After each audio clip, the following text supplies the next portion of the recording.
Welcome back, everyone. Ready for another deep dive? Always. Today, we're tackling something pretty fundamental, something you probably don't think about much until it goes wrong. Ooh, I like it already. A little mystery. It is a bit of a mystery, at least to me. We're talking about equilibrium, our sense of balance. Ah, yes, the unsung hero of our senses. Exactly. Yeah. We're going to figure out how our bodies know up from down, how we stay upright, and even how to avoid getting carsick. All excellent questions. And lucky for us, we have a great guide, a physiology handout from Dr. Rasha Eldeeb. Buckle up, it's going to be a wild ride. It is fascinating stuff. We take our balance so much for granted. Right. But it's incredibly complex. It really is. And a lot of it comes down to, believe it or not, your inner ear. Wait, the inner ear, I thought that was all about hearing. Well, you're right about hearing, of course. The cochlea is in there doing its job processing sound. But tucked away in the inner ear is this other structure, the vestibular apparatus, and that's the balance control center. A secret agent in my ear? Basically, it's working behind the scenes, keeping you steady and oriented in space. So what makes this vestibular apparatus tick? Okay, so it's got three main parts: the semicircular canals, the utricle, and the saccule. Each one has a specific role in sensing different kinds of motion. Okay, so it's like a team then. Exactly, a team of specialists. Let's start with those semicircular canals. They're your body's built-in gyroscope. Like the ones that keep airplanes stable. I've got a flight instrument in my head. That's one way to think about it. There are three canals, and they're set up perpendicular to each other. Like, imagine the axis on a joystick. Okay, I'm picturing it. So that design, it lets them sense rotation in every direction. Up and down, tilting side to side, turning left or right. No wonder I can spin around and not get totally lost. But how do the canals actually work? Are there tiny little gears in there or something? No gears, but there is fluid. Each canal is filled with this special liquid called endolymph. Okay. And when you move your head, that fluid sloshes around. And that movement stimulates these tiny little hair cells inside the canals. Tiny hair cells. Yeah, they're super sensitive. They send signals to your brain saying, hey, the head's moving this way, this fast. Those hair cells, are they like the ones in the cochlea that help us hear? They are very similar. It's amazing how the body repurposes structures like that. But these particular hair cells, they have fancy names: kinocilium and stereocilia. Kino what and stereo what? I know, right? Sounds like a sci-fi movie. But the important thing is the way these tiny hairs bend, that determines whether a signal gets sent to the brain. So which way they're leaning? Exactly. And you know that feeling when you've been spinning around and stop, but the room still feels like it's moving? Oh, yeah. Ugh. The spins. That's because that endolymph in your canals, it's still sloshing around a bit even though you've stopped. Takes a moment for it to settle. Like a revolving door you push through, but it takes a second to stop. Yeah. So we've covered the spinning. What about those other parts you mentioned, the utricle and saccule? What do they do? Well, the semicircular canals are all about rotation, right? The utricle and saccule, they handle linear motion moving in a straight line. Think about it this way. The utricle senses when you're moving horizontally, like speeding up in a car. The saccule picks up vertical movements, like going up in an elevator. So they're like internal accelerometers. Forward, backward, up, down. Precisely. Yeah. But how they actually sense this motion, that's the really cool part. Inside both the utricle and saccule, you've got these tiny crystals made of calcium carbonate. They're called otoliths, and they're embedded in a gel-like membrane. Wait, crystals in my ear. I know, it sounds crazy, but here's what happens. When you accelerate or decelerate, these otoliths shift because of inertia. Inertia, like an object in motion. Exactly. Imagine little grains of sand on a sensitive surface. Tilt the surface, the grains move. Same thing here. When your head moves, those otoliths shift, and that stimulates the hair cells, sending signals to the brain. It's like those little levels construction workers use to make sure things are straight. That's a great analogy. It is a marvel of engineering. It really is. But of course, things can go wrong with any system, right? Oh, absolutely. And when things go wrong with the balance system, it can be, well, pretty unpleasant. Yeah, I definitely had my share of dizzy spells. What causes that? What throws off our balance? Well, there are a few usual suspects. Remember that endolymph in the semicircular canals? Alcohol actually changes the density of that fluid. Wait, so my inner ear is why I get tipsy. Partly. Think about it. You have a couple of drinks, and the room starts to spin.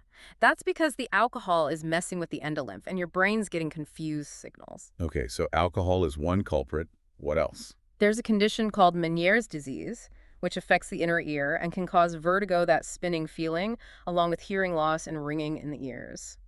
Some medications can also throw things off balance. And of course, any damage to the inner ear itself or those nerves carrying the signals, that can lead to problems too.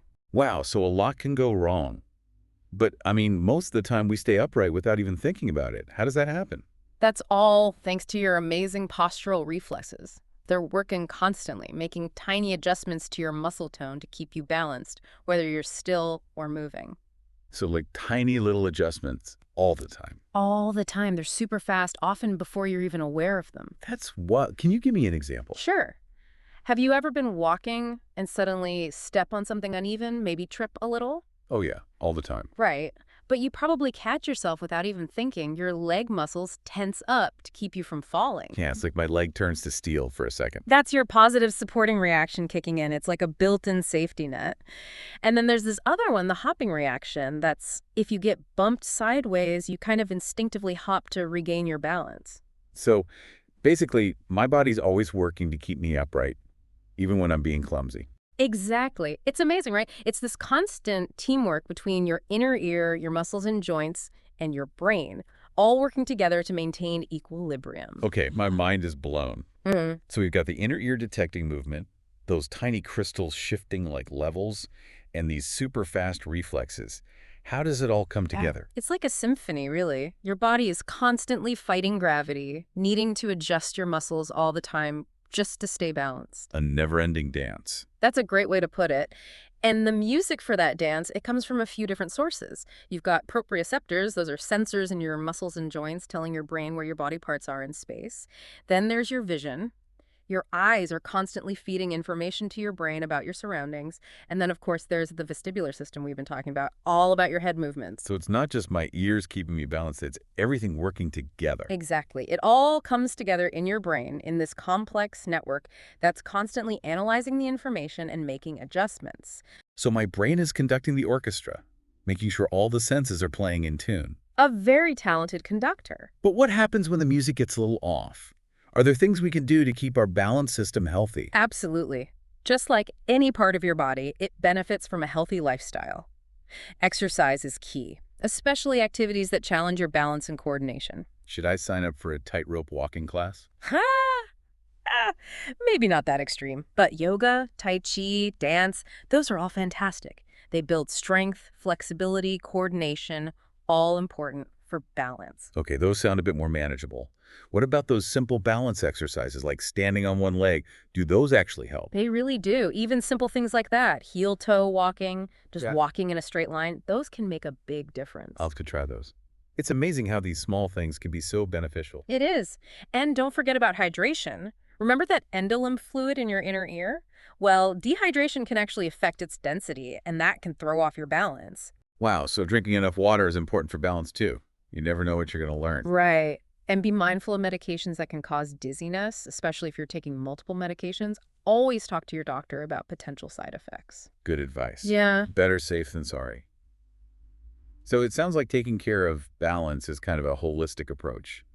Exercise, hydration, medications, anything else. Regular checkups with your doctor. They can help identify any underlying health conditions that might be affecting your balance. Prevention is key.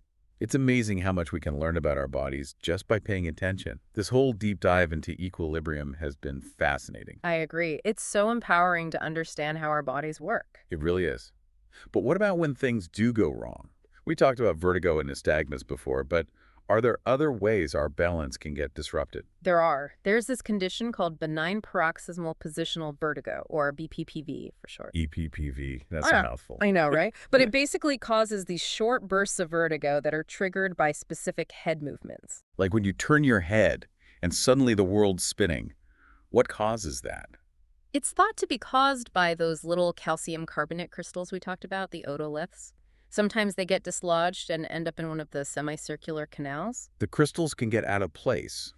What happens then? Well, when they move around in the canals, they disrupt the normal flow of that endolymph fluid. So your brain gets these false signals about your head movement, which leads to the spinning sensation. That sounds awful. Can it be treated? Yes. Thankfully, there are specific head movements you can do to help guide those otoliths back where they belong. Oh, that's good to know. Any other conditions we should be aware of? There are a couple that involve inflammation of the inner ear. Labyrinthitis, for example, affects both hearing and balance. Vestibular neuritis specifically targets the nerve that carries balance information from the inner ear to the brain. So both of those are basically inflammation that messes with the signals, causing vertigo and dizziness. Exactly. It's like static on a phone line, the message gets garbled. The good news is, many of these conditions can be treated with medication, therapy, or sometimes just time to heal. Okay, so there's hope for recovery. But for those of us who just get dizzy sometimes, are there any warning signs that it might be something more serious? That's a good question. A little dizziness now and then can be normal, especially as we age. But it's important to watch out for any sudden changes or if you have other symptoms along with the dizziness, like a severe headache, hearing loss, or vision problems. So our bodies usually give us a heads up if something's really wrong. They do. Listening to your body and getting medical advice when you need it is always the best course of action. It's pretty amazing all the things our body does without us even realizing it. Like all this stuff with balance. It really is. And like any sense, we can actually train it, get better at it. Oh, that's interesting. So we can actually improve our balance. We've talked about maintaining it as we age, but are there things we can do to actively make it better? For sure. We talked about yoga, tai chi, dance. Those are all great. But there are also some more targeted exercises you can try. Have you ever seen those wobble boards or BOSU balls? I've seen them at the gym, yeah. They look kind of scary, though. They can be tough, but that's the point. They make your body work harder to stay stable, and that strengthens those postural muscles, fine-tunes your reflexes. Oh, it's like a workout for my inner ear. Exactly. And it doesn't have to be anything fancy. Even simple things like walking heel to toe or standing on one leg while you brush your teeth, that can help over time. I can definitely try that. Yeah. And here's another fun one, slacklining. Slacklining. Isn't that like walking on a tightrope, practically? Well, it's a narrow strap, and it's wobbly, but it's actually great for your core muscles, for proprioception, and it really challenges your vestibular system. Okay, you've convinced me I need to try slacklining. Besides specific exercises like that, are there any other general tips for good balance, like things to avoid doing? Definitely be mindful of medications that can cause dizziness, like we talked about before. And, if you've been spinning around, maybe don't jump right into something that needs perfect balance. No, going straight from the merry-go-round to the balance beam. Exactly. But really, taking care of your overall health is huge. Eating well, getting enough sleep, managing stress, all that plays a role. So those healthy habits, they really are the foundation. They are. And one final thought, don't be afraid to challenge yourself. Try new things, push your limits a bit.